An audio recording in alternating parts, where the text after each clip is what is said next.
పోతే బాల్యం సంగతి చెప్పాలంటే చాలా విచిత్రంగా ఉన్నది అది.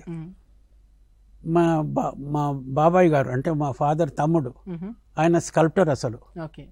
ఆ రోజుల్లో వినాయక విగ్రహాలు చేస్తుండే ఆయన.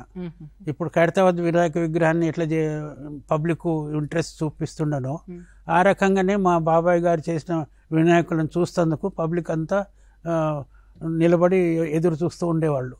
ఆయన ఒక్కొక్కసారి మెకానికల్ ఒక ఎలిఫెంట్ని తయారు చేసి అందులో ఒక అతన్ని కూర్చుండబెట్టి సైకిల్ తిప్పడం జరిగింది. దాని మూలాన తొండ ఊపుకుంటూ ఏనుగు నడుస్తున్నట్టుగా ఒక ఎఫెక్ట్ ఇచ్చిండు. దానిపైన వినాయకుడు ఇట్లా రకరకాలుగా ఆయన వినాయకులను చేస్తుండే.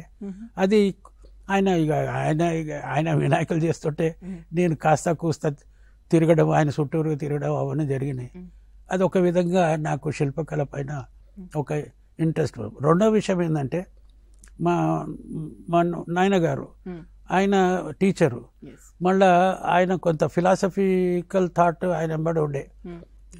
విజయవాడ నుంచి కొంతమంది స్కాలర్స్ వచ్చేవాళ్ళు మా ఇంట్లో ఉండి వాళ్ళు తర్జన చేస్తుండ్రి. అది కూడా కాస్త కూస్త కొంత నాకు వినడం జరిగింది.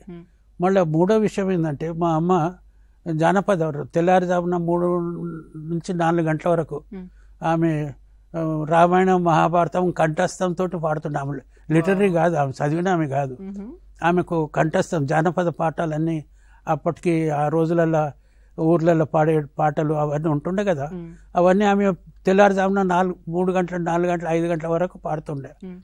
అది కూడా కొద్దిగా నాకు ఒక రకంగా కొద్దిగా అంటే ఇంపాక్ట్ చేసింది. మూడో విషయం ఏంటంటే ఆమె ముగ్గు అప్పుడు ఆ రోజుల్లో మీకు తెలుసో లేదో రథాలు ఇంటి ముంగట పెద్ద పెద్ద రథాల ముగ్గులు వేస్తుండ్రి. అందులో సంక్రాంతికి అయితే ఇక పోటీ, అదంతా పోటీ ఉంటే మా అమ్మ పెద్ద రథం వేస్తుండే. నేను పక్కన అక్కడనే కూర్చొని నేను రథంలో పోతున్నట్టు అనిపిస్తుండే. అట్లా జరిగింది.